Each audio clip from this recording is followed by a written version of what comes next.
हा सत्संग संत रामपालजी महाराजांचा असून मराठी भाषिक भक्त समाजास सहज समजावे म्हणून हिंदी भाषेतून मराठी भाषेत रूपांतरित करण्यात आलेला आहे.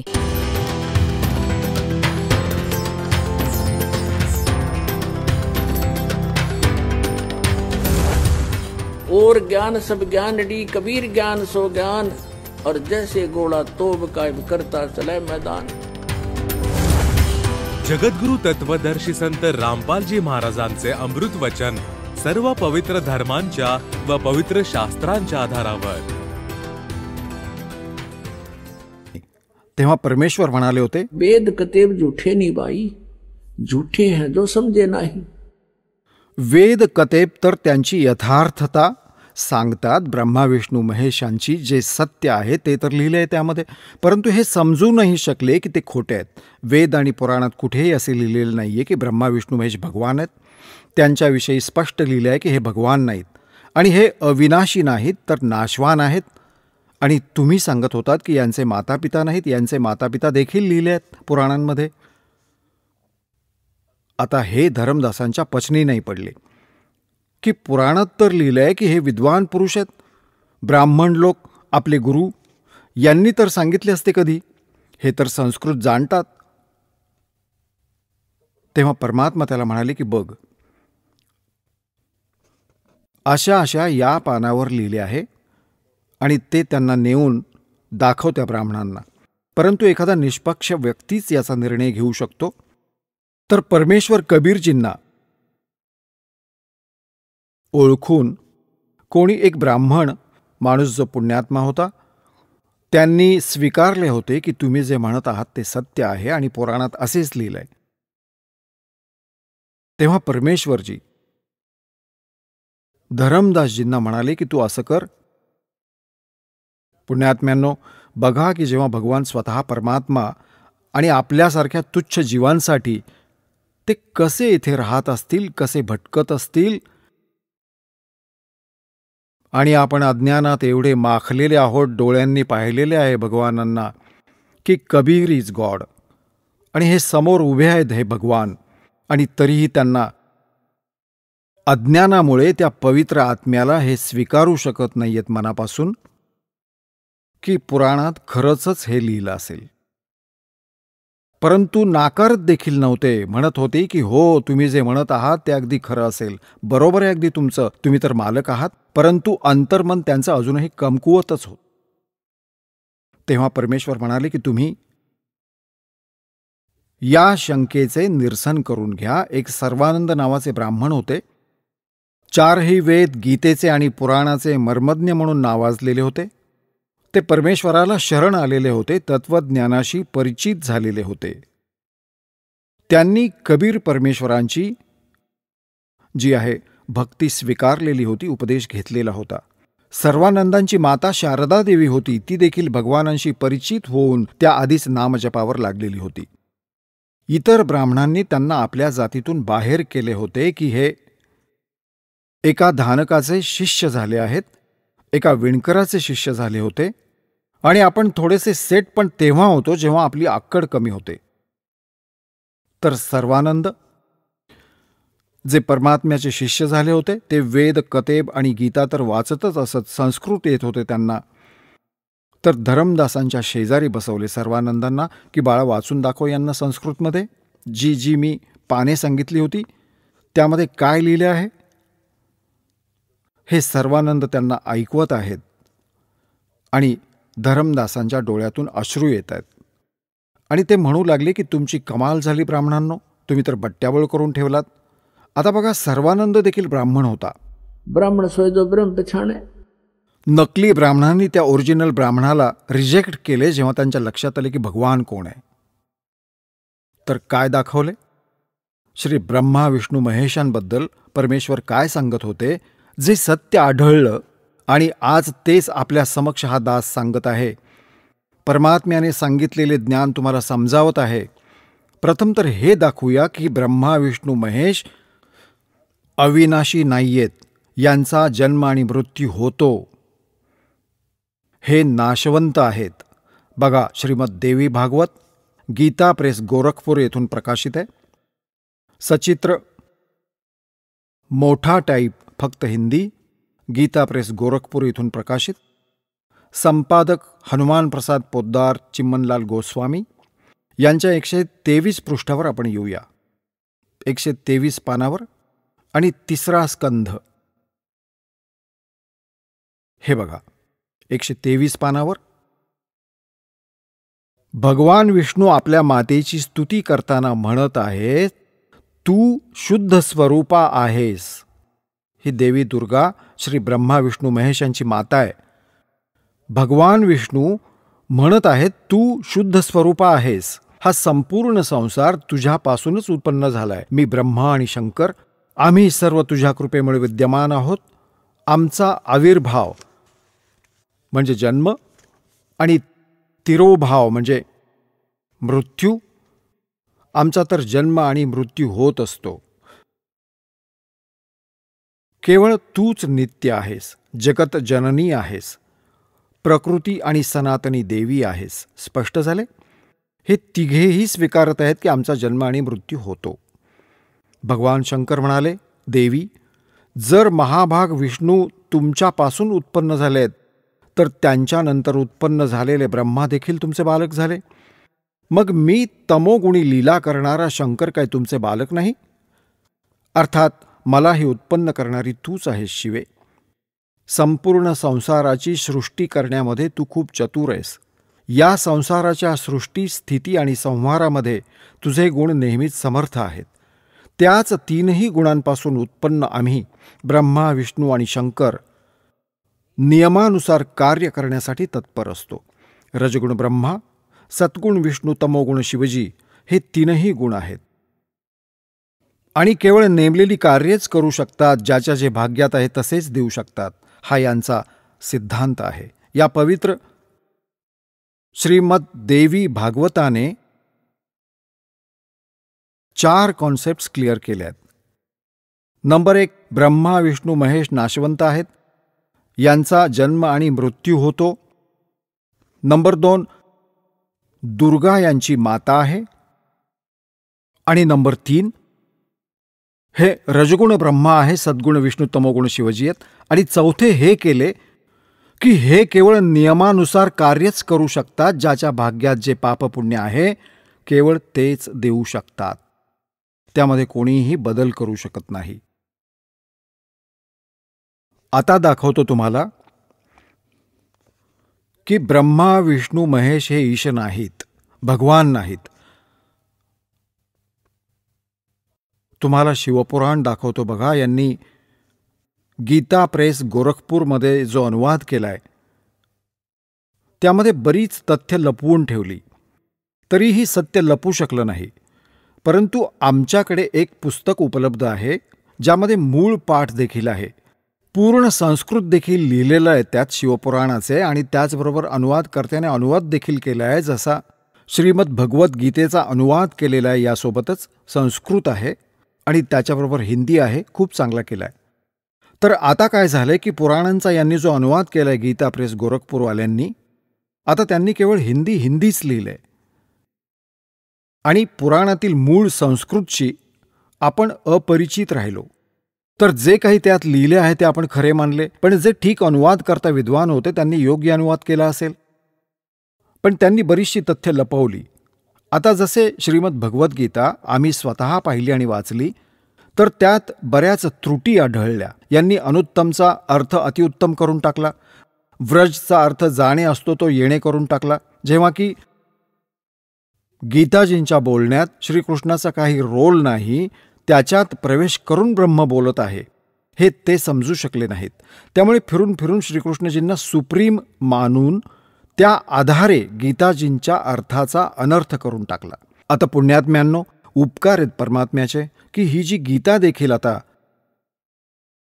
केवळ हिंदीत अनुवादित येऊ लागली होती आणि काही दिवसांनी गीताजींच्या ओरिजिनल संस्कृतची आपण पूर्णपणे अपरिचित होऊन गेलो असतो. आणि जे त्यांनी भलतेच भरून ठेवले आहे त्या केवळ हिंदीमध्ये, ते तर कुठे आसपास देखील नाही आहे. कुणास ठाऊक काय लिहून ठेवलंय, एक राजा होता, एक राणी होती आणि अशी काही गोष्ट करून ठेवली आहे लहान मुलांसारखी. तर सौभाग्य तुमचं की अशावेळी तुमचा जन्म झाला आणि अशावेळी या परमात्म्याने या सद्ग्रंथांची आपल्याशी ओळख करून दिली की आता तथ्य जसेच्या तसे विद्यमान आहेत. हे बघा शिवमहापुराण हिंदी टीकासहित भाग 1 आणि हे खेमराज श्रीकृष्णदास प्रकाशनातून प्रकाशित आहे. हे बघा श्री शिवमहापुराण याचे अनुवादक आहेत विद्यावर्धी पंडित ज्वालाप्रसादजी मिश्र. कृत हिंदी टीकासहित खेमराज श्रीकृष्णदास प्रकाशन मुंबईमधून छापलंय. हे आहेत त्याचे संपूर्ण. त्यांची प्रिंटिंग प्रेस देखील आहे. हे printed by Sanjay Bajaj for MS Khemraj Shrikrishnadas proprietor Shri Venkateshwar press Mumbai एवढे. आता आपण जाऊया याच्या 3ऱ्या स्कंधामध्ये. यामध्ये थोडंसं एक मौखिक ऐकवतो, मग तुम्हाला हे अगदी सहज लक्षात येईल. जे प्रकरण हा दास तुम्हाला दाखवणार आहे त्याची थोडी भूमिका सांगतो. एक दिवस श्री ब्रह्मा आणि श्री विष्णूजी यांच्यामध्ये या गोष्टीवरून युद्ध झाले. ब्रह्माजी विष्णूजींना म्हणतात की मी तुझा जनक आहे, मी सर्व सृष्टीचा रचनाकार आहे आणि तू माझा मुलगा आहेस, पुत्र आहेस. विष्णूजी म्हणतात ब्रह्माजींना की मी तुझा बाप आहे, तू माझ्या नाभी कमलातून उत्पन्न झालायस. तर हे दोघे, हे ब्रह्माजी आणि विष्णूजींना हा भ्रम कसा झाला की मी भगवान आहे आणि तो म्हणतोय की मी भगवान आहे, की मी ईशा आहे आणि तो म्हणतोय की मी ईशा आहे, स्वामी आहे. तसा हा काळ काय करतो? हा काळ भगवान गीतेच्या अध्याय नंबर 7 श्लोक नंबर 24-25 मध्ये म्हणतो की माझे एक अनुत्तम अटळ विधान आहे, निकृष्ट, की मी कधीही कुणाच्या समोर येत नाही आणि मी माझ्या योग मायेमुळे लपून राहतो. आणि हा मूर्ख जनसमुदाय मला मनुष्य समजत असेल, मी कृष्ण नाहीये. अर्जुनाला म्हणतोय की मी कृष्ण नाहीये, मी तर लपून राहतो आणि आता प्रकट झालोय. तो बाहेर येऊन दाखवत होता आपले संपूर्ण विराट रूप आणि मग सामावून घेऊन श्रीकृष्णामध्ये प्रवेश केला, जसे प्रेत होऊन प्रवेश करतात. आता या गोष्टी आपल्या लक्षात उशिरा येतील. तर काय होते की या साधू ऋषींनी साधना केली, हठयोग केले, समाधिस्थ असल्याचे ढोंग केले आणि शेकडो वर्ष बसून राहिले. तर या काळाने विचार केला की हे उठावेत इथून आणि कामाला लागावे. समाधी अवस्थेत कुणाला तर ब्रह्माजीचे रूप घेऊन आणि दर्शन दिले. ते ऋषी उठले आणि म्हणे की मला भगवान प्राप्त झाले. ज्या उद्देशाने मी समाधिस्थ झालो होतो त्यामध्ये मी भगवान श्री ब्रह्माजींना पाहिले आणि येऊन ब्रह्माजींच्या जवळ जे त्यांच्या समोर नेहमी असायचे सगुण, अशा त्यांच्यासमोर म्हणाले की तुम्ही भगवान आहात, तुम्ही तर पूर्ण परमात्मा आहात, तुम्ही स्वतःला अदृश्य ठेवले आहे. अजून हजारो लोकांना सांगितले की हे परमात्मा आहेत, हे सृष्टीचे निर्माते आहेत आणि मी समाधी दशेमध्ये यांचे दर्शन घेतले. अजूनही 4-5 जणांना त्यांनी असेच दर्शन दिले ब्रह्माजींच्या रूपात. तर त्यांनी ब्रह्माजींच्या मनात गैरसमज निर्माण केला की खरोखरच तेच भगवान आहेत. आता त्यांनाही वाटू लागले की कदाचित मीच भगवान आहे. या दृष्टिकोनातून त्यांना वाटले की मीच सर्वांचा सृष्टिकर्ता आहे. इतर कोणी ज्यांनी साधना करण्याचा प्रयत्न केला ते समाधिस्थ झाले, त्यांना विष्णूजींच्या रूपात दर्शन दिले. याच काळाने तो म्हणतो की मी कधीही कुणाच्या समोर येत नाही, मी लपून राहतो. श्रीमद भगवद्गीतेच्या अध्याय नंबर 4 मधील श्लोक नंबर 5 आणि 9 मध्ये म्हणतो की अर्जुन, तुझे आणि माझे अनेक जन्म झाले आहेत हे तू जाणत नाहीस, मी जाणतो. माझे जन्म आणि कर्म अलौकिक आहेत. आता कर्म म्हणजे कार्य, ती कशी अलौकिक आहेत? आता तुम्हाला थोडीशी हिंट देतो की जसे आता ही गोष्ट लक्षात ठेवा की हे सत्य आहे. आणि कोणी साधना करण्याचा प्रयत्न केला, कोणी ऋषी महर्षी साधकांनी, तेव्हा कोणाला भगवान शिवजींच्या रूपात दर्शन दिले. तेव्हा ते म्हणू लागले की नाही, शिवजी हेच पूर्ण परमात्मा आहेत. त्याची स्तुती करू लागले, त्यांच्या समोर जाऊन बसू लागले. तुम्ही तर अप्रकट आहात, तुम्हीच सर्वेश्वर, मृत्युंजय, कालंजय, सर्वेश्वर, तुम्हीच आजन्म आहात. तर अशा प्रकारे अशी कहाणी या काळाने बिघडवून ठेवली होती आणि हे पूर्ण परमात्म्याशी अपरिचित राहावेत आणि इथेच गोंधळून राहावेत. तर आता तुम्हाला दाखवतो की हा कशी अलौकिक कार्य करतो, माझे जन्म आणि कर्म कशी अलौकिक आहेत याची हे आता तुम्हाला दाखवतो श्री विष्णू पुराणात. हे बघा, श्री विष्णू पुराण, गीता प्रेस गोरखपूर इथून प्रकाशित, सचित्र हिंदी अनुवाद सहित. या दोन्ही संस्कृत आणि हिंदी दोन्ही उपलब्ध आहेत. गीता प्रेस गोरखपूर इथून प्रकाशित. याचे अनुवादक कोण आहेत? मुनीलाल गुप्त. गीता प्रेस गोरखपूर इथून हे प्रकाशित आहे.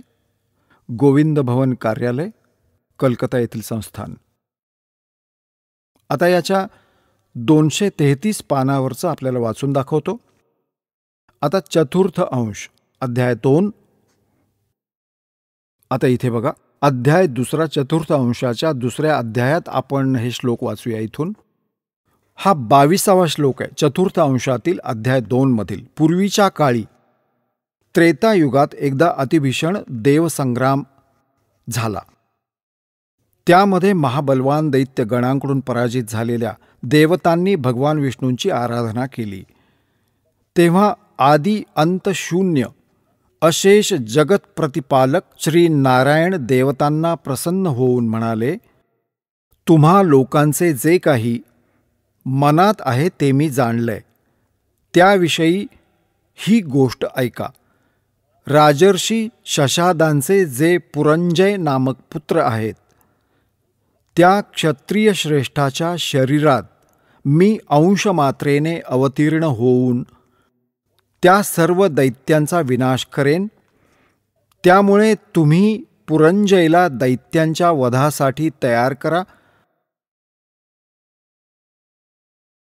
आता पुरंजय नामक पुत्र आहे त्या क्षत्रिय श्रेष्ठाच्या शरीरात मी अंशमात्रेने प्रवेश करेन, मी स्वतः त्यात प्रवेश करेन. आता पुण्यात्म्यांनो काय होतं?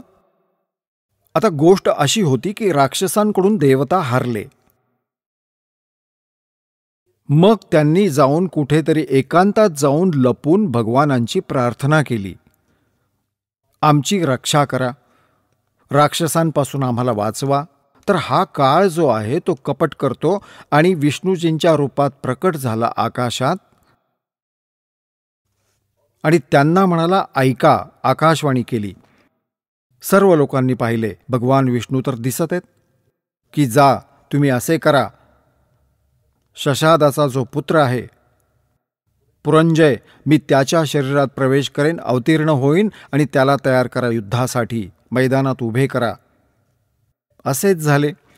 या काळाने जो विष्णू रूपात त्या देवतांना दर्शन देऊन गेला होता, त्यामध्ये प्रवेश करून त्या पुरंजयमध्ये राक्षसांना मारून टाकलं. मग एकदा नागांचे आणि गंधर्वांचे युद्ध झाले. गंधर्वांनी नागांना पराजित केले, त्यांना लुटले त्यांचे सारे धन. तर ते नागवंशातील व्यक्ती होते, ते लपले कुठेतरी, तिथे प्रार्थना केली. परत हा विष्णू रूपात तिथे प्रकट झाला. त्यांना म्हणू लागला की तुम्ही जा, मी मानधाताचा जो पुत्र आहे पुरुकुत्सच्या शरीरात प्रवेश करेन, प्रविष्ट होईन आणि त्या गंधर्वांचा विनाश करेन. तुम्ही त्याला युद्धासाठी तयार करा. आता हा म्हणतो, माझे जन्म आणि कर्म म्हणजे माझे वर्किंग, माझी कार्ये अलौकिक आहेत. आता दाखवतो तुम्हाला याच विष्णू पुराणातील 243 पानावर, गीता प्रेस गोरखपूर इथून प्रकाशित. हे बघा, हे 243वे पान आहे आणि चतुर्थ अंश, अध्याय 3. हे 242 पान आहे आणि हे आहे श्री विष्णू पुराण. इथे बघा खाली, आणि अध्याय नंबर 3, 3रा अध्याय. यामध्ये सोबत संस्कृत देखील आहे. आता याच्या 4थ्या श्लोकापासून आपण वाचायला सुरुवात करू. पूर्वीच्या काळी रसातलमध्ये मौनेय नामक 6 करोड गंधर्व राहायचे. त्यांनी समस्त नागकुळातील प्रमुख प्रमुख रत्ने व अधिकार लुबाडले होते. गंधर्वांच्या पराक्रमामुळे अपमानित त्या नागेश्वरांकडून स्तुती केली गेल्यामुळे, ते ऐकल्यामुळे ज्यांचे विकसित कमळासारखे डोळे उघडले आहेत, निद्रेच्या अंती जाग झालेल्या त्या जलशाही भगवान सर्व देवेश्वराला प्रणाम करून त्यांना नागगण म्हणाले, भगवान, या गंधर्वांमुळे निर्माण झालेले आमचे भय कशा प्रकारे शांत होईल? तेव्हा आदी अंतरहित भगवान पुरुषोत्तम विष्णू म्हणाले, युवनाश्वाचा पुत्र मानधात्याचा जो पुरुकुत्स नामक पुत्र आहे, पुरकुत्स नामक पुत्र, त्यामध्ये प्रविष्ट होऊन मी त्या सर्व दुष्ट गंधर्वांचा विनाश करून टाकेन. स्पष्ट झालं? हा म्हणतोय की मी त्या पुरुकुत्समध्ये प्रवेश करेन, भूतासारखा शिरेन त्याच्यामध्ये प्रवेश करेन आणि मग दुष्ट गंधर्वांचा विनाश करून टाकेन. पुण्यात्म्यांनो, हे सद्ग्रंथ आमच्याकडे उपलब्ध आहेत. हे कमीत कमी 5500 वर्षांपूर्वी लिहिले गेले होते वेद व्यासांकडून, आणि आजपर्यंत यातील रहस्य कोणी समजू शकलेले नाहीत. कबीर परमेश्वरांनी 600 वर्षांपूर्वी ज्याची दास आज तुम्हाला ओळख करून देत आहे, या सद्ग्रंथांची, हे सत्य भगवानांनी आधीच सांगितले होते आणि त्यांच्या अमृतवाणीत ते लिपिबद्ध आहे.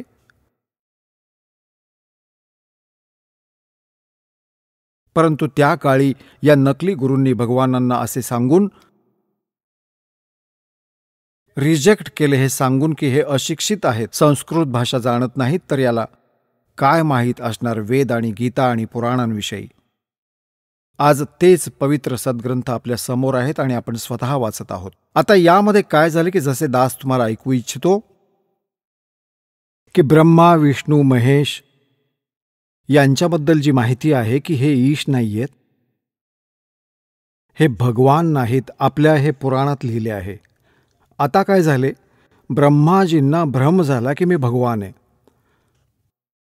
कारण की हा काय करतो, जसे तुम्हाला सांगितले की कोणा ऋषीमध्ये प्रवेश करून, जसे एखाद्या ऋषींनी साधना करण्याचा प्रयत्न केला, समाधिस्थ झाले, त्यांना ब्रह्माजींच्या रूपात आत दिसून आले, त्यामुळे ते समजू लागले की ब्रह्माजी इज कम्प्लीट गॉड. आणि हे ब्रह्माजींच्या समोर देखील म्हणत होते की तुम्ही परमात्मा आहात आणि तुम्ही स्वतःला लपवून ठेवले. मग कुणाला यांनी विष्णूजींच्या रूपात दर्शन दिले, इतरांना. तो म्हणाला की विष्णूजी तुम्ही सर्वेश्वर आहात, तुम्ही साऱ्या जगाचे स्वामी आहात. मी समाधी दशेत पाहिले, तुमच्या नाभीतून कमळ आलेले पाहिले, त्यात ब्रह्माजींना बसलेले पाहिले. तुम्ही जगताचे निर्माण करते आहात, स्थिती करता आहात, तुम्हीच सर्वेश्वर आहात. आणि या गोष्टींमुळे विष्णूजींचा भ्रम झाला की मीच भगवान आहे. तर असेच एक दिवस ब्रह्माजी गेले विष्णूजींकडे. विष्णूजी शेषशय्येवर आराम करत होते. लक्ष्मीजी त्यांच्या शेजारी बसल्या होत्या. आता ब्रह्माजी गेले तिकडे, तेव्हा विष्णूजी उभे राहिले नाहीत आणि म्हणाले की या, त्यांचे काही आदरातिथ्य केले नाही. या कारणाने ब्रह्माने विष्णूजींना खडे बोल ऐकवले की मी तुझा बाप आलो आहे आणि तू आलेल्याचे आदरातिथ्य करत नाहीस, आपल्या गुरुचे. हे सर्व जग माझ्यामुळे निर्माण झाले आहे, तू माझाच पुत्र आहेस. विष्णूजी म्हणू लागले, ये मुला, बस इथे. तू माझ्या नाभी कमलातून उत्पन्न झालायस, तू स्वतःला जगताचा कर्ता कसा काय म्हणवतोस? तू माझा पुत्र आहेस. हा म्हणतो तू माझा मुलगा, तो म्हणतो तू माझा मुलगा, हा म्हणे मी तुझा बाप, तो म्हणे मी तुझा बाप. या गोष्टीवरून दोन्ही देवतांमध्ये झटापट सुरू झाली, युद्ध झाले. आता सांगा, यांची आपण पूजा करतो, हे बघा आता दाखवतो तुम्हाला श्री शिवपुराण. पुण्यात्म्यांनो, परमात्म्याला प्राप्त करणे खूप सोपे आहे. त्याचा वे ऑफ वर्शिप एकदम सिंपल आहे. हे कठीण तर यांनी केले, या अज्ञान लोकांनी, हठयोग साधना करून, उभे राहून आणि तप करून करून, आणि कुठे पाण्यात उभे राहून, कुठे धुनी लावून, कुठे असे नुसते उभे राहिले.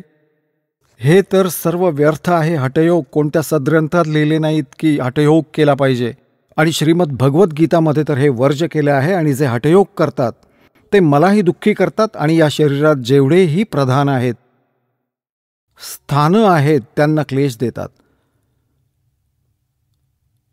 हे हठयोग लोकवेद आहे. शास्त्रविधी त्यागून हे मनमानी आचरण आहे. आता तुम्हाला दाखवतो श्री शिवपुराण हिंदी टीकासहित, श्री शिवमहापुराण, विद्यावरिधी पंडित ज्वालाप्रसादजी मिश्र कृत हिंदी टीकासहित, खेमराज श्रीकृष्णदास प्रकाशन प्रकाशित मुंबईहून. आणि हे इथे याचे संपूर्ण विवरण दिले आहे या पानावर. शिवपुराण 11 पानावर विद्वेषर संहिता भाग 1 अध्याय 6. इथून सुरू करूया. प्रथम श्लोक. नंदिकेश्वर म्हणाले, हे योगेंद्र, पूर्वी एकेकाळी विष्णू भगवान शेषशय्येवर आपल्या गरुड वगैरे पार्षादासहित एकत्रितपणे लक्ष्मीसह शयन करत होते, म्हणजे आराम करत होते, झोपलेले होते. त्यावेळी बघा, या ब्रह्मज्ञानी लोकांमध्ये श्रेष्ठ ब्रह्मज्ञानी लोकांमध्ये श्रेष्ठ ब्रह्माजी यांनी यांच्यासाठी दिलेली उपमा बघा. आपल्या इच्छेनेच तेथे आले, सर्व तऱ्हेने सुंदर अशा बिछाण्यावर शयन करत असताना कमललोचन विष्णूजींना विचारू लागले, तुम्ही कोण आहात? हे ब्रह्मज्ञानी असून एवढे नाही माहिती तुम्ही कोण आहात. तुम्ही कोण आहात जे मला पाहून अभिमानी पुरुषाप्रमाणे शयन करत आहात, शयन झोपले आहात. हे वत्सा, ब्रह्माजी म्हणत आहेत विष्णूजींना, बेटा उठ, बघ मी तुझा स्वामी आलोय. आलेल्या गुरुला पाहून जो अभिमान करतो त्या द्रोही मूर्खाचे प्रायश्चित करणे उचित आहे. हे ऐकून विष्णूजींना आतून तर क्रोध झाला, आत तर राग खदखदत होता, परंतु वरवर दाखवला नाही. परंतु बाहेरून शांत राहिले आणि म्हणाले, हे वत्स, हे पुत्र, तुझे मंगल हो. बस या आसनावर स्थानापन्न हो. या क्षणी तुझे नेत्र कुटील आणि मुख वक्र का होत आहे? म्हणजे खूप रागाच्या भरात डोळे वटारून भांडण्यासाठी माणूस करतो ना, वाकडे तोंड करून.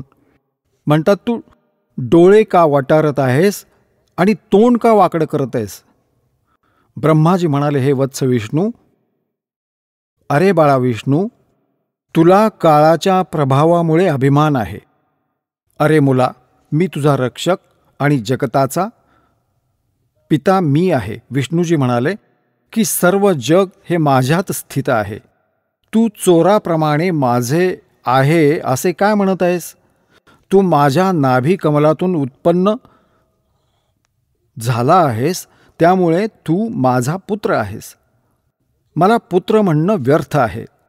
नंदिकेश्वर म्हणाले, अशा प्रकारे ब्रह्मा विष्णू दोघेही रजोगुणाने भारून विवाद करू लागले.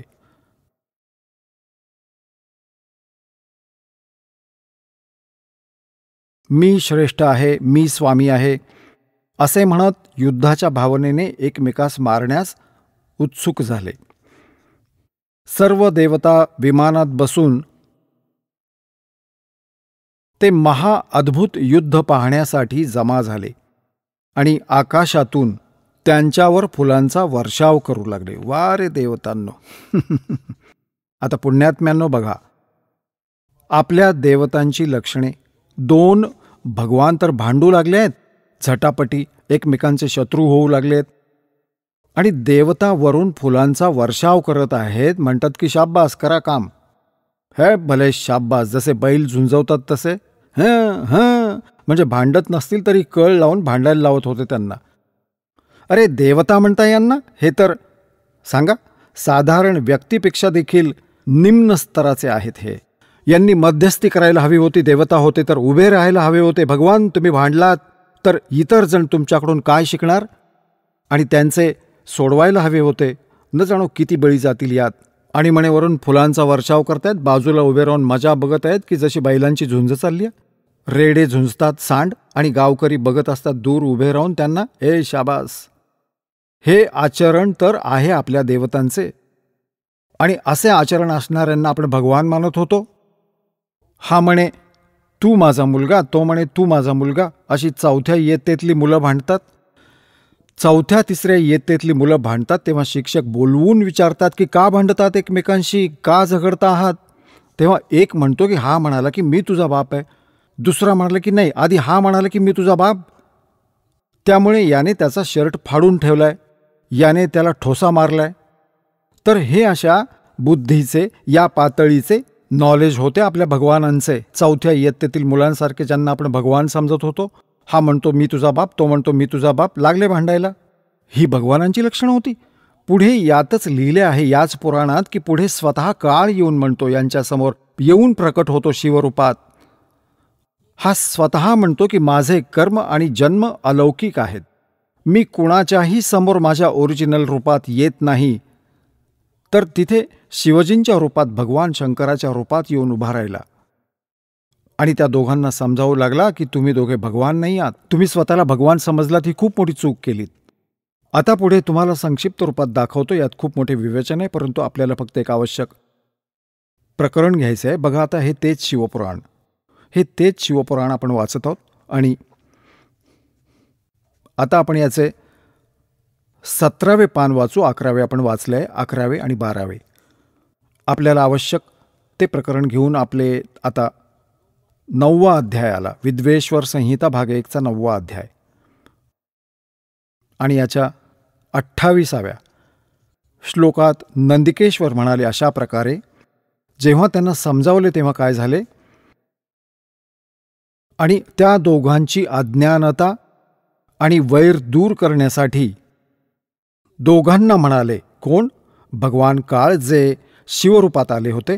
आता ते दोघे भांडत होते. त्यांच्या मधोमध जेव्हा ते दोघे एकमेकांशी भांडत होते तेव्हा त्या दोघांमध्ये या काळ भगवानाने एक तेजोमय स्तंभ उभा केला, एक पिलर, आणि एकदम खूप सुंदर असा प्रकाश त्यातून येत होता. तेव्हा हे दोघे भांडण थांबवून त्याचा वर खाली शोध घेऊ लागले, त्याच्या टोकाचा. आता जास्त विस्तृत माहिती न देता आपण आपल्या त्या प्रकरणावर येऊया, त्या पॉईंटवर, की मग तो स्वतः येऊन उभा राहिला त्यांच्याजवळ शिवरूपात. आपला पुत्र, तमोगुणपुत्र शिवाच्या रूपात येऊन उभा राहिला. आता दोघांना समजावू लागला. ते कशा प्रकारे ते बघा. आता तुम्हाला दाखवतो या 17वं, हे पृष्ठ 17 आणि 9वा अध्याय, विद्वेश्वर संहिता भाग 1 9वा अध्याय. आता आपण इथे आलो. याच्या हे आपण वाचलंय. त्या दोघांचे अज्ञान आणि वैर हे दोन्ही दूर करण्याच्या हेतूने दोघांना म्हणाला, माझ्या सकल आणि निष्कल अशा भेदाने 2 रूपे आहेत, परंतु इतर कोणी ईश्वर नाही, त्यामुळे त्यांची 2 रूपे होऊ शकत नाहीत. पहिले स्तंभ रूप आणि मागे मूर्तिमान रूप धारण केले आहे. आधी तर स्तंभ होता, तो स्तंभ तर असं म्हणतात की निराकार आहे, माझं निसकल आहे, आणि आता मी मूर्तिमान म्हणजे साकार रूपात तुमच्या समोर आहे. यामध्ये ब्रह्मरूप निष्कल आहे, तो मधोमध स्तंभ होता म्हणून म्हणतो निष्कल आहे, आणि ईश्वर रूप सगुण आहे जो मी तुमच्या समोर उभा आहे. ही माझी दोन्ही रूपे सिद्ध आहेत, इतर कोणाची नाही होऊ शकत. त्यामुळे तुम्हा दोघांना किंवा इतर कुणालाही ईश्वरतेची प्राप्ती होऊ शकत नाही. आहा, तुम्ही जे अज्ञानामुळे स्वतःला ईश समजलात, तुम्ही जे अज्ञानामुळे स्वतःला ईश समजलात, भगवान समजलात, हे खूपच, तुम्ही जे अज्ञानामुळे स्वतःला ईश समजलात, भगवान समजलात, हे खूपच अद्भुत झाले. हे तर तुम्ही म्हणत आहे की गुन्हा केलात, कमाल केलीत. याचे निरसन करण्यासाठीच मी युद्धस्थानी आलो. आता तुम्ही स्वतःचा अभिमान त्यागून मज ईश्वरामध्ये स्वतःची बुद्धी लावा. माझ्या प्रसादाने लोकात सगळे अर्थ प्रकाशित करतात. आता बघा इथं म्हणत आहे, मीच ब्रह्म आहे, माझेच कल अकल रूप आहे. ब्रह्म असल्यामुळेच मी ईश्वर आहे. अनुग्रह आदिक असेच माझे कृत्य आहे. सर्वव्यापी असल्याने आणि जगताचा वर्धक असल्याने मी ब्रह्म आहे. हे ब्रह्मकेशव, समत्व आणि व्यापक असल्यामुळे मी आत्मा आहे. मी या सर्वाचा ईश आहे. हे माझे आहे, माझ्या व्यतिरिक्त इतर कुणाचेही नाही. प्रथम तर ब्रह्मत्व ज्ञानाच्या निमित्ताने निष्कल ब्रह्मचा प्रादुर्भाव झाला. स्तंभाबद्दल, शिळेबद्दल म्हणत आहे. आता आपण 10वा अध्याय वाचूयात. 10वा अध्याय हा बघा, विश्वेश्वर संहिता अध्याय 10 आणि पान 18. आता इथे हा 9वा अध्याय, 9वा अध्याय इथे संपून गेला. इति हा इति झाला इथे. इति श्री शिव महापुराणे विद्वेश्वर संहिता भाषा टीकायाम 9म अध्याय. आता 10वा सुरू झाला. आता 10व्यामध्ये आपण इथे वाचूया खाली याच 18व्या पानावर. हे पुत्रांनो, हा काळ म्हणत आहे ब्रह्मा आणि विष्णूला, हे पुत्रांनो, हे कृत्य तुम्ही तपापासून प्राप्त केले आहे. आहा, जे की सृष्टी आणि उत्पत्ती, सृष्टीच्या उत्पत्ती आणि पालन म्हणलं जातं. ब्रह्माजींना म्हटले आहे की सृष्टीच्या उत्पत्तीची जबाबदारी तुला दिली आहे आणि संगोपनाची विष्णूला दिली आहे. हे मी दिले आहे तुम्हाला. जो मी तुम्हाला प्रसन्न होऊन दिला आहे त्याचप्रमाणे दुसरी 2 कार्ये रुद्र आणि महेशाला प्रदान केली आहेत. आता बघा पुण्यात्म्यांनो, 2 तर हे झाले ब्रह्मा आणि विष्णू आणि रुद्र आणि महेश. 4 तर हे झाले आणि 5वा हा बोलत आहे.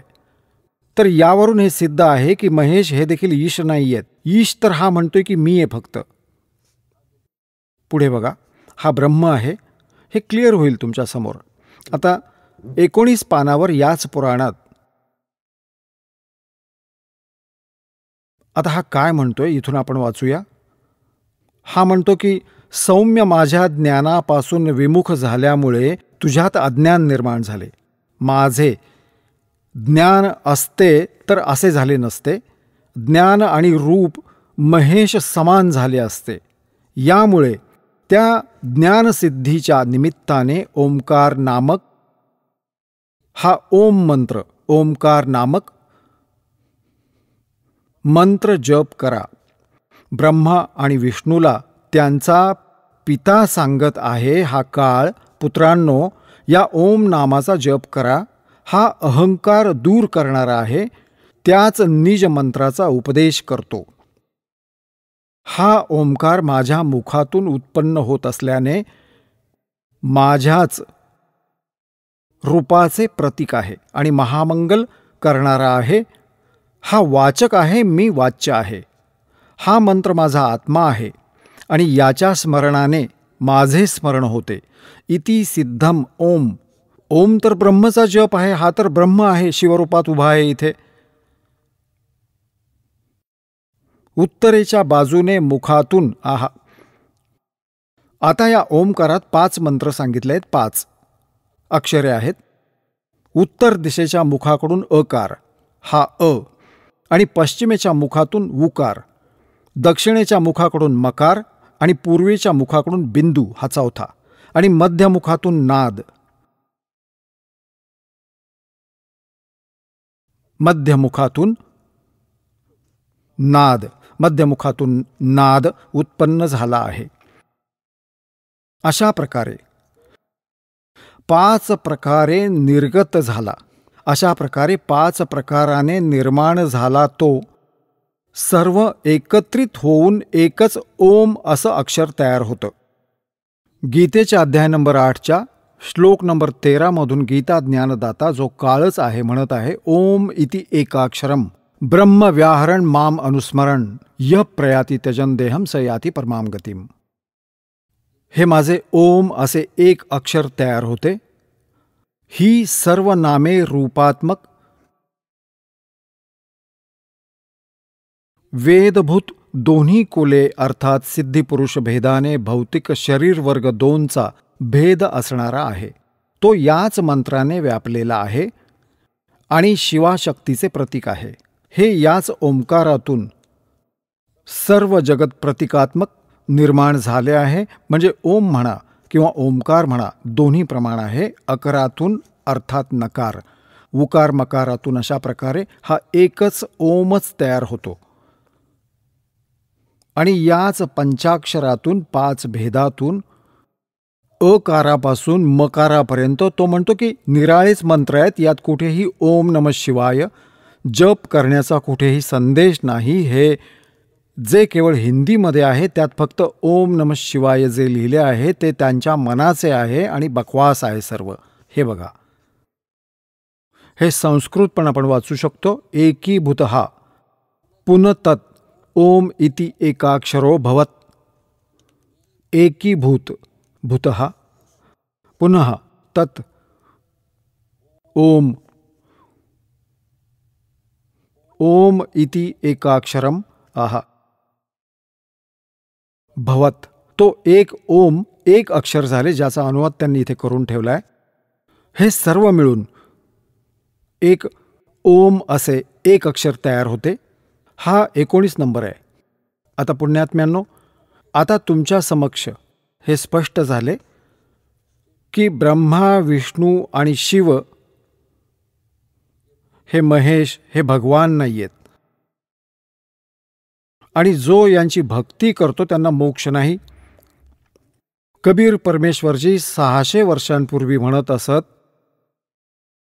3 देव की करते भक्ती, उनकी कदे ना होवे मुक्ती. आणि ही गोष्ट इतकी वाईट करून टाकली या लोकांनी, अज्ञानी गुरूंनी भोळ्या जनतेला परमात्म्याचा शत्रू करून टाकले. आणि आज तीच तथ्ये आपल्या विद्यमान ग्रंथांमधून तुमच्या समोर येत आहेत, वाचत आहात. आता पुण्यात्म्यांनो, या पवित्र शिवपुराणातून हे स्पष्ट झाले की हे गीता ज्ञानदाता ही हा ब्रह्मच आहे. आणि हा श्रीकृष्णामध्ये प्रवेश करून हा गीता सांगत आहे. हा म्हणतो आहे माझे जन्म आणि कर्मे अलौकिक आहेत. ही कर्मे यांची कशी अलौकिक आहेत ते गीतेच्या अध्याय नंबर 7च्या श्लोक नंबर 24 25 स्पष्ट करतो. मज अव्यक्ताला या व्यक्तिम आपनम मन्यते. माझ्यासारख्या अव्यक्ताला, अव्यक्ताचा अर्थ काय होतो? निराकार नाही. जसे आभाळ भरून येते दिवस असताना आणि सूर्याच्या समोर ढग असल्यामुळे सूर्य अदृश्य होतो, तर त्या स्थितीत तो अव्यक्त आहे, आपल्याला दिसून येत नाही. तो झाकला गेलाय ढगांच्या मागे, परंतु साकार आहे. याच प्रकारे तो म्हणत आहे की मी माझ्या योग मायेमुळे लपलेला आहे. मी कधीही कुणाच्या समोर येत नाही. आणि हा मूर्ख जनसमुदाय मला अव्यक्तालाच कृष्ण समजत आहे, व्यक्तिरूपात आलेला. I am not Krishna. आता पुण्यात्म्यांनो, तुमच्या समक्ष आता या 4-5 कन्सेप्ट क्लिअर झाले आहेत. नंबर 1, ब्रह्मा विष्णू महेश नाशवंत, श्री देवी भागवत, 3रा स्कंद 123 पानावर गीता प्रेस गोरखपूरहून प्रकाशित. हे ब्रह्मा विष्णू महेश म्हणतात की आमचा जन्ममृत्यू होतो. 2 दुर्गा यांची माता आहे. 3 रजगुण ब्रह्मा, सद्गुण विष्णू, तमगुण शिवजी आहेत. आणि 4 हे की हे नियमित कार्यच करू शकतात, आम्ही कशामध्ये काहीही परिवर्तन करू शकत नाहीत. आणि हे स्पष्ट देखील झाले. श्री शिवपुराण मुंबईहून प्रकाशित, श्री खेमराज श्रीकृष्णदासजी प्रकाशन. हिंदी देखील आहे, सोबत संस्कृत देखील आहे. त्यात स्पष्ट झाले, हा काळ म्हणतो आहे, हा ब्रह्म म्हणतो, ब्रह्मा आणि विष्णू आपापसात जेव्हा भांडत होते तेव्हा तिथे पोहोचला की तुम्ही भगवान नाही आहात, तुम्ही स्वतःला ईश समजून बसले आहात. तर यातून सिद्ध झाले की ब्रह्मा विष्णू महेश हे भगवान नाहीत, हे इष्ट रूपात पूज्य होऊ शकत नाहीत. आणि जे आपण यांना सर्वेश्वर, महेश्वर, सर्व शक्तिमान, सर्वांचे दाता, यांचे माता पिता नाहीत कोणीही, हे असे जे सांगत होते ते अज्ञानी गुरु होते. त्यांनी आज तागायत आपल्याला परमात्म्याला ओळखू दिले नाही. आता आपण ओळखणार आहोत त्या परमात्म्याला, कारण परमात्म्याने दया केली तुमच्यावर आणि तुम्हाला शिक्षित केले.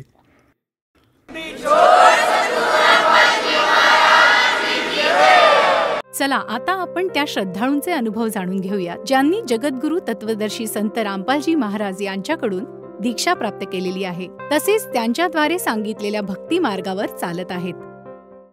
नमस्कार. नमस्कार. आपलं नाव? सविता नितीन जाधव.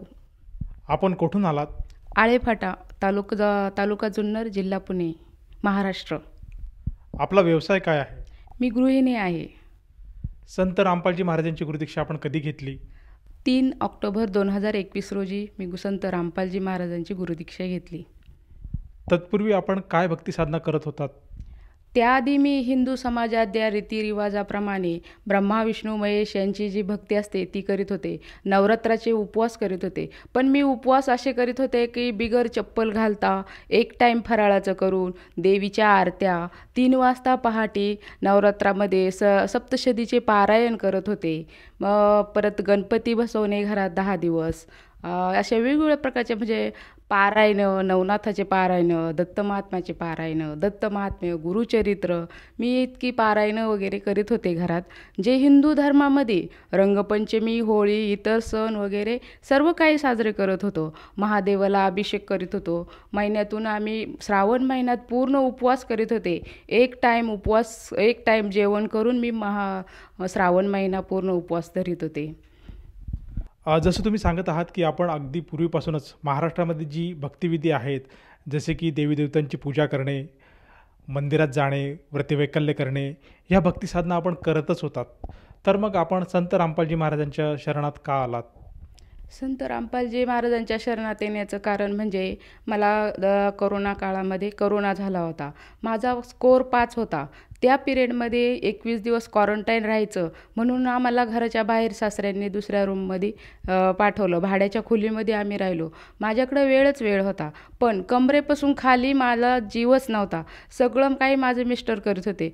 आता ही समाज म्हणजे माझ्या भोवती मैत्रिणी वगैरे सगळ्या होत्या.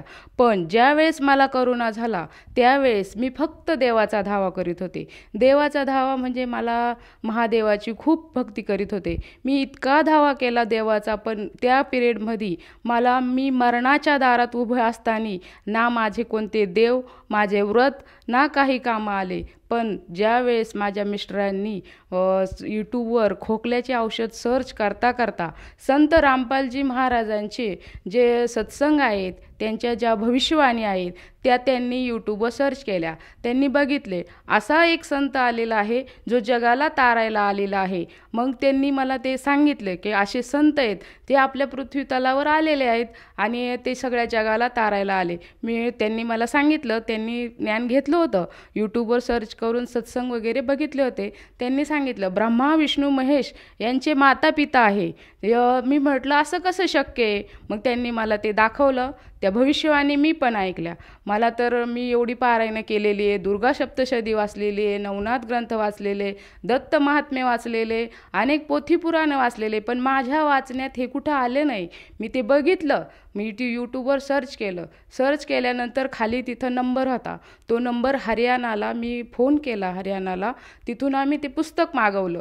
पुस्तक मागवल्यावर मला असा अंदाज होता का ते पुस्तक मला 8 दिवसांनी मिळेल, पण तसं झालं नाही. मी म्हटलं जर ह्या पृथ्वी तलावर कुठं जर परमात्मा, परमेश्वर, देव कुठे असेल तर ते मला आत्ता मिळतील. तर त्या असं म्हणताच 3 तासाच्या आत मला ज्ञानगंगा हे पुस्तक मिळालं. मी ते पुस्तक 2 तासात लोक म्हणजे पहिले कसं लोक पहिल्या पानापासून वाचतात, पण मी तसं वाचलं नाही. मी पाठीमागच्या पानांपासून वाचलं. लोकांचे अनुभव, असं कसं शक्य आहे? मला त्या पुस्तकात इतकं गूढ रहस्य असल्याचं मला कळालं. का तर कॅन्सरसारखे आजार जर बरे होत असेल तर तो देव असू शकतो. का तर मी ज्यावेळेस ब्रह्मा विष्णू महेश यांची भक्ती केली, ज्यावेळेस मी मरणाच्या दारात उभी होते त्यावेळेस तर देव मला वाचवायला नाही आले. मग यांचा कॅन्सर बरा केला म्हणजे नक्कीच हा कोणीतरी जगत तारणारा पुरुष असत संत रामपालजी महाराज. मला त्यांच्याविषयी कळालं हे ज्ञान. मग मी तिथं मागच्या पानापासून पुस्तक वाचायला सुरुवात केल्यावर मी आले सृष्टीरचनेपाशी. सृष्टीरचना मी वाचल्यानंतर मला ही सृष्टीरचनाचं ज्ञान कुठेही कुणीही कधीच सांगितलं नाही. मी इतके प्रवचनं इतके कीर्तनं ऐकलीत. मी कुठे पण किती लांब असले तरी कीर्तनाला जायची, प्रवचनाला जायची, पण कोणत्याही कीर्तनकारांनी सृष्टीरचनेविषयी ह्या ब्रह्मा विष्णू महेशचे त्यांना माता पिता आहे, सृष्टीची उत्पत्ती कशी हे कुणीही सांगितलेलं नाही. जी दुर्गा आहे ती ब्रह्मा विष्णू महेश यांची माता आहे. हे ज्ञान, हे गूढ रहस्य मला ज्ञानगंगा पुस्तकातून मिळालं. मग माझी ज्ञानगंगा पुस्तक वाचण्याची आवड वाढली. मी 2 तासात ते पुस्तक उलटं पालटं करून सगळं पूर्ण वाचलं. आणि मग मी आमच्या भगतजींना म्हटलं की खरंच हे पुस्तक इतकं अनमोल आहे. जे आहे सृष्टीवर हे पुराणं पोथी हे ग्रंथ यातलं सगळ्याचा सार या पुस्तकामध्ये आहे. आपण की नाही यांना कॉन्टॅक्ट करू. मग आम्ही परत हरियाणाला फोन केला. ह्या पुस्तकात नामदीक्षा घेण्याची काय आहे ती काय असती प्रोसिजर. मग त्यांनी आम्हाला एडगावचे भगतजींचा नंबर मिळाला. मग आम्ही त्यांना घरी बोलवलं. पण घरी बोलवल्यानंतर मला त्यांच्याकडून इतकी आतुरता होती का त्यांनी आम्हाला हे सांगावा, हे देव, हे परमेश्वर, हे संत रामपालजी महाराज या ठिकाणी आहे, तुम्ही तिथे जाऊन दीक्षा घ्या. पण तसं काय नाही, दीक्षा आपण ऑनलाईन घेऊ शकतो किंवा तिथे जाऊनही घेऊ. पण ज्यावेळेस नारायणगावला सत्संग झाला, आम्ही तिथे सत्संगामध्ये नामदीक्षा घेतली. नामदीक्षा घेण्याची माझी परिस्थिती नव्हती. का तर मला कमरेपासून खाली जीव नव्हता. मी उठून बसू शकत नव्हते. आणि भगतजींनी आमच्या गाडी करून मला नारायणगावला सत्संगाला नेलं. सत्संगाला ज्या दिवशी मी नामदीक्षा घेतली त्या दिवशी मी सत्संगाला मांडी घालून बसले. पण मला म्हणजे असा त्रास जाणवला नाही की मला इतर दिवशी मी 2 मिनटंही मांडी घालू शकत नाही. पण नारायणगावला सत्संगाला मी मांडी घालून सत्संगाला बसले. पूर्ण सत्संग ऐकला. जसं तुम्ही सांगत आहात की आपल्या मिस्टरांनी संत रामपालजी महाराजांचं लिखित ज्ञानगंगा पुस्तक मागवलं आणि त्यातलं ज्ञान आपल्याला कळालं, म्हणून आपण संत रामपालजी महाराजांच्या मार्गात आलेत. तर मला असं विचारायचं आहे की जेव्हा आपण संत रामपालजी महाराजांची गुरुदीक्षा घेतली त्यानंतर आपल्याला आपल्या जीवनामध्ये काय बदल आढळलेत? त्या संत रामपालजी महाराजांची नामदीक्षा घेतल्यानंतरच 8 दिवसात बाणेरला सत्संग असताना त्या सत्संगाला मला भगतजींनी गाडी करून नेलं होतं. तिथे रक्तदान शिबिर चालू होतं. मला 2 दिवसापूर्वी डॉक्टर उजगावकर यांनी रक्त भरायला सांगितलं होतं. कोरोना काळात माझी परिस्थिती खूपच गंभीर होती. मग मी तिथं रक्तदानासाठी माझ्या मैत्रिणींबरोबर उभी राहिले. पण त्यांचे व्हॅक्सिनचे महिना भरलेला नसल्यामुळे त्यांना रिजेक्ट करण्यात आलं. माझा नंबर आल्यावर डॉक्टर म्हणाले की तुम्ही रक्तदान करू शकता. कसं शक्य आहे? 2 दिवसापूर्वी डॉक्टर उजगावकरांनी मला रक्त भरायला सांगितलं. माझे वडील, माझे भाऊ, माझे मिस्टर हे सगळे रक्त शोधात होते. पण त्या सत्संगाला गेल्यानंतर ते डॉक्टर जेव्हा म्हटले तुम्ही रक्तदान करू शकता, मी माझ्या मिस्टरांना तिथं डॉक्टरांजवळ बोलून घेतलं. त्यांनी सांगितलं की हो हे रक्तदान करू शकतात. तर मला तो पहिला लाभ झाला की कसं शक्य आहे, जर हा पूर्ण परमात्मा संत रामपालजी महाराजांच्या भक्तीमुळे 8 दिवसात मला हा पहिला लाभ म्हणजे मला रक्त भरण्याची गरजच पडली नाही. मी रक्तदान केलं तिथे, हा मला लाभ झाला. आता या व्यतिरिक्त आपल्याला काही असे अनुभव किंवा चमत्कार असे अनुभवायला आलेत का? हो, एक चमत्कार म्हणजे माझा मुलगा आहे 11वीला. तो वाफ घेत असताना त्याच्या मांडीवरती पाण्याचं ते मशीन असतं गरम वाफ घेण्याचं, ते अख्खं मशीनच उलटं झालं. म्हणजे सगळं पाणी त्याच्या मांडीवर पडलं. मांडीवर पडल्यानंतर त्यांनी हाताने आपण जेव्हा असं हात झटकतो तसं त्यांनी ते झटकलं. मोठे मोठे फोड आले होते. पण तो आरडत नव्हता, रडत नव्हता. 11वीला मुलगा आहे, एवढं थोडं तव्याचा चटका लागला तरी माणूस किती वेदना होतात, पण त्याला काहीच कसं होत नव्हतं. मला तो एक मोठं हे वाटलं. तर संत रामपालजी महाराजांच्या याच्यात दीक्षा घेतलेली असल्यामुळे त्याला तसा काही त्रासच नाही झाला. आणि विशेष म्हणजे आम्ही त्याला कुठल्याही दवाखान्यात नेलं नाही. मेडिकलमधून फक्त एक ट्यूब आणली आणि ती ट्यूबच लावली आणि त्यांनी त्याचे फोड वगैरे 8 दिवसात पूर्ण जखम भरली. जसं तुम्ही सांगत आहात की संत रामपालजी महाराजांच्या शरणात आल्यानंतर आपल्याला व आपल्या कुटुंबाला बरेचसे असे अनुभव अनुभवायला मिळालेत. तर मला असं विचारायचं आहे की तत्पूर्वी आपण जी काही भक्ती साधना करत होते, ब्रह्मा विष्णू महेश यांची आपण साधना करतच होते आणि ते आपण त्या साधना करत असताना संत रामपालजी महाराजांच्या तुम्ही संपर्कात आलेत आणि आज समाजामध्ये अशी धारणा झाली आहे की संत रामपालजी महाराज हे जे आहेत, हे जे हिंदू धर्माचे देवी देवता आहे ब्रह्मा विष्णू महेश यांच्यापासून जी भक्ती आहे, यांची जी भक्ती आहे ती सोडवतात, तर हे कितपत खरं आहे?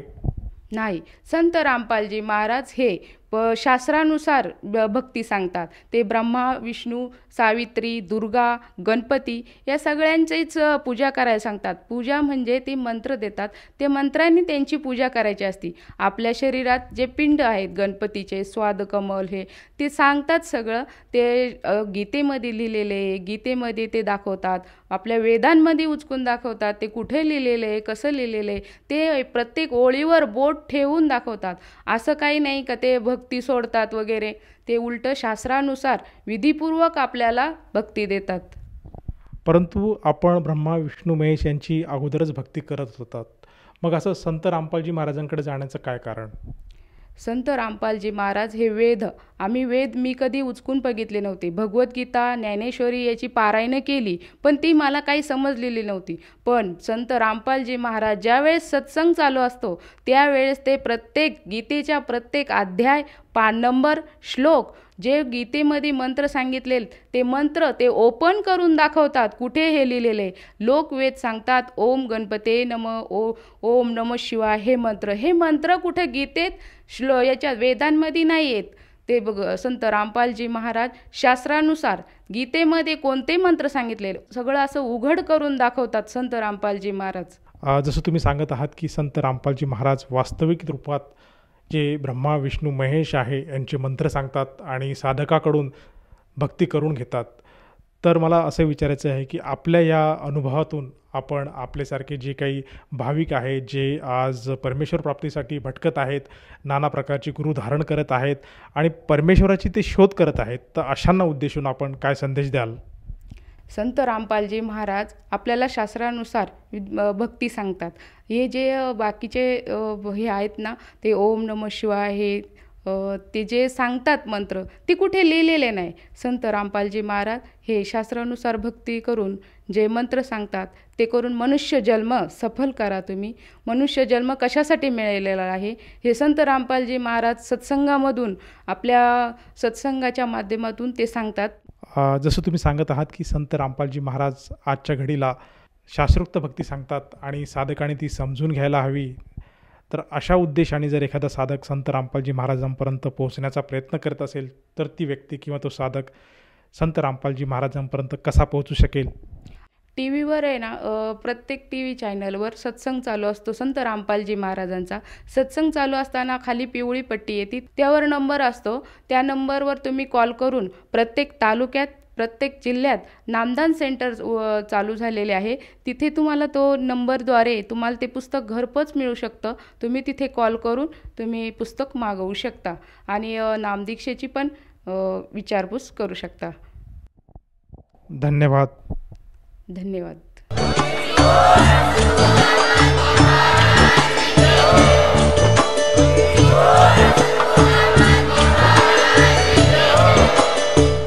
आपण ऐकत होता जगद्गुरु तत्वदर्शी संत रामपालजी महाराज यांचे मंगल प्रवचन, ज्यांच्या शुभ आशीर्वादाने संपूर्ण विश्वामध्ये 500 पेक्षा जास्त नामदीक्षा केंद्र आहेत, जिथे निशुल्क नामदीक्षा दिली जाते. निशुल्क नामदीक्षा प्राप्त करण्यासाठी आणि अधिक माहितीसाठी संपर्क करा 7030303951 7030303952. अद्वितीय आध्यात्मिक ज्ञान वाचण्यासाठी, पाहण्यासाठी आणि ऐकण्यासाठी संत रामपालजी महाराज ॲप अवश्य डाउनलोड करा किंवा आमची वेबसाईट www.jagadgururampalji.org वर विजिट करा. आम्हाला सोशल मीडियावर फॉलो करा. सर्व पवित्र धर्मांच्या पवित्र शास्त्रांवर आधारित प्रमाणित अनमोल पुस्तक ज्ञानगंगा किंवा जगण्याचा मार्ग यापैकी कोणतेही एक पुस्तक निशुल्क मागवण्यासाठी आपण आम्हाला आपले पूर्ण नाव, पूर्ण पत्ता पिनकोड आणि फोन नंबरसह लिहून 7030303951 किंवा 7030303952 या नंबरवर SMS करू शकता किंवा 7030303950 या नंबरवर व्हॉट्सअप देखील करू शकता.